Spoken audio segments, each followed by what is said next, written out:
খসরু ভাইয়ের কথা শুনছিলাম, শফিক ভাইয়ের কথা শুনছিলাম। আমার কাছে মনে হচ্ছে জুলাই বিপ্লবে 2000 আমাদের ভাই বোনরা যে জীবন দিয়েছে, 40,000 আমাদের ভাই বোনরা যে গাজী হয়েছে, পঙ্গু হয়েছে শুধুমাত্র একটা নির্বাচনের জন্য, এটা আমাকে খুব হতাশ করেছে।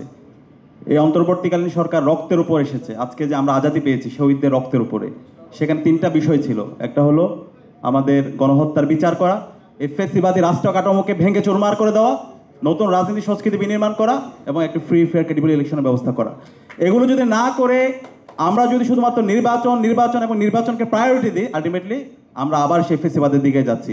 নির্বাচন অবশ্যই দরকার, নির্বাচন নির্ধারিত সময় হবে এবং ঐক্যমত্য কমিশনের রিপোর্ট এসেছে, সেটা যদি আমরা সেটেল না করে সেই নির্বাচনের দিকে যাই তাহলে আমরা আবার প্রতারিত হব।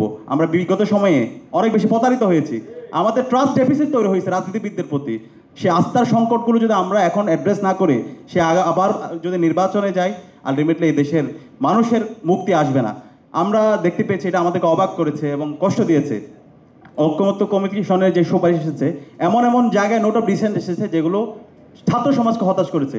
স্বাধীন আমাদের হচ্ছে যে স্বাধীন কর্ম কমিশন পিএসসির ক্ষেত্রে আমরা দেখতে পেয়েছি 27তম বিসিএস এর কি অবস্থা, একটা কলেজ থেকে কিভাবে নিয়োগ হয়েছে। তো এইভাবে যদি আমরা এগুলো সেটেল না করি, আমরা যদি দুর্নীতি দমন কমিশনকে তাদেরকে ইন্ডিপেন্ডেন্ট না করতে পারি, তাদেরকে শক্তিশালী করতে না পারে, আলটিমেটলি কোনোটাই সাস্টেন করবে না। তো আমি অনুরোধ করবো, এখনো সময় আছে।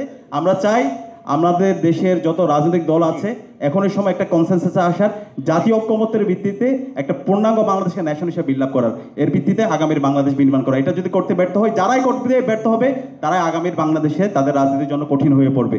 এখনকার যে জেনারেশন জুলাইয়ের মাধ্যমে তৈরি হয়েছে তারা আর কাউকে ভয় পায় না। কেউ যদি ফেসিস্ট হইতে চায়, কেউ যদি ফেসিবাদের উপাদানগুলো রেখে দিতে চায়, সেগুলোকে সমর উৎপাদন করতে অসহযোগিতা করে, তাহলে পরিণতিটা এটা সবার জন্য খারাপ হবে। আমি অনুরোধ করবো এই জায়গায় সবাই আমরা সহযোগিতা করবো, আমরা সবার কল্যাণ কামনা করছি।